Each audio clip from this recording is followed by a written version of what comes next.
Hello everyone, అందరు ఎలా ఉన్నారు? దిస్ ఇస్ స్మైలీ సౌజీ. మేము మొన్న కంచి వెళ్ళినప్పుడు ఇడ్లీ సాంబార్ తిన్నామన్నమాట. అక్కడ ఇడ్లీ సాంబార్ చట్నీ వడ కూడా తిన్నాము. బట్ అంకుల్ని వెళ్ళే ముందు ఒక్కసారి అడిగాను, మినపప్పుకి ఎలా వేస్తారు అంటే ఇడ్లీ బియ్యం వేస్తాము అని చెప్పారనమాట. అవి 4 కప్స్ వేస్తారంట. 1 కప్పు మినపప్పుకి 4 కప్స్ వేస్తానని చెప్పాడు ఆయన. సో అలా వేస్తే వాళ్ళు చేసినట్టు వచ్చిద్దా రాదా అని నేను ట్రై చేశాను.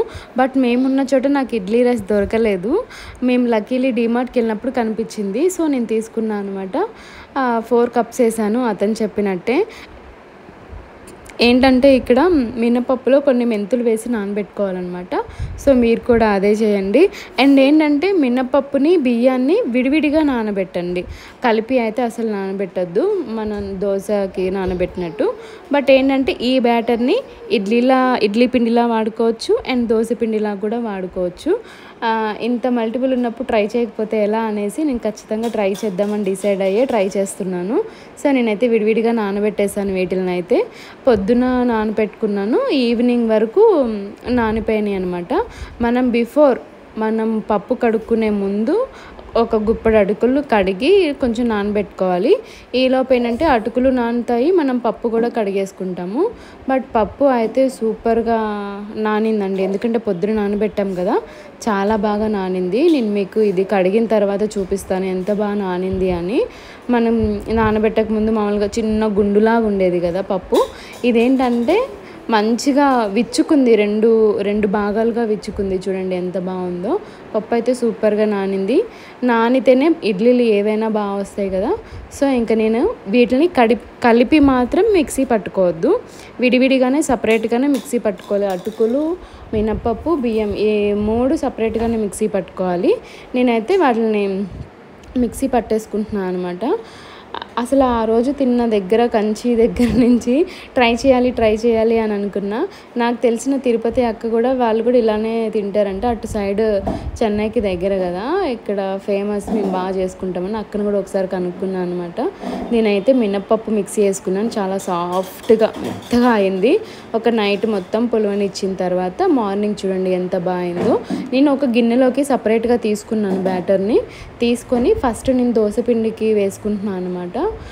కొన్ని వాటర్ వేసుకోవాలి. మనం ఎట్లా నార్మల్ దోశ బ్యాటర్ లాగే కలుపుకోవడమే, మరీ తిక్కుగా పల్చగా అయితే వద్దు, మీడియం ఉండాలి అంతే. అంటే ఒకే పిండితో 2 దోశలు వేసుకోవడం కొంచెం పని తక్కువైనట్టే అనిపించింది అనమాట మనకైతే. చూసారా ఎంత జారుడుగా ఉందో. ఈ మాత్రం ఉంటే సరిపోతుంది, దోశలు బాగా వస్తాయి. ఇంకా ఇడ్లీకి రెడీ వేసుకుందాము. ఇంక ఇడ్లీ పాత్రలకి ఆయిల్ వేసుకొని సేమ్ ఏంటంటే ఇడ్లీకి ఏంటంటే వాటర్ ఎక్కువ పోయొద్దు. ఇప్పుడు దోశకి కొంచెం జారుడుగా చేసాం కదా, అస్సలు అలా చేయొద్దు, గట్టిగా ఉండాలి. నేనైతే కొంచెం వేయనట్టుగా వేసా వాటర్, అంతే, ఎక్కువ అసలు వేయలేదు. చూసారు ఎంత గట్టిగా ఉందో, ఇలా ఉండాలి బ్యాటర్ అంతే. ఇంకా మనం ఇడ్లీ వేసుకోవడమే. నేనైతే దీనికి ఆయిల్ రాసి 2 ప్లేట్లు ఇడ్లీ వేస్తున్నాను. ఇంకా దోశ కూడా అని చెప్పాను కదా, 2 టిఫిన్స్ అనమాట. సండే స్పెషల్ ఇదే మాకు. ఇంకా కొంచెం మనం ఓవెన్లో ప్రీహీట్ ఎలా చేస్తాం ఏమన్నా పెట్టేటప్పుడు, ఇడ్లీ పాత్రను కూడా మనం ప్రీహీట్ చేసేసి అప్పుడు ఇడ్లీ పెట్టేస్తే ఇడ్లీ అయితే సూపర్గా రెడీ అయిపోయినాయి. వెంటనే కదిలించకుండా కొంచెం సేపు అలా ఉంటే సరిపోద్ది. ఇక్కడ చూడండి దోశ కూడా రెడీ అయింది, ఇడ్లీ కూడా రెడీ అయింది.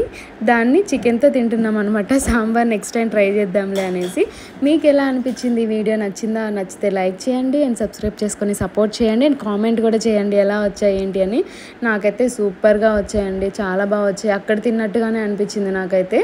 నేనైతే సోడా పొడి అయితే వాడను, మీరు వేసుకోవాలనుకుంటే వేసుకోవచ్చు, నేనైతే వేసుకోలేదు. చాలా బాగున్నాయి ఇడ్లీ. మా పాప అయితే 2 ఇడ్లీ తినింది.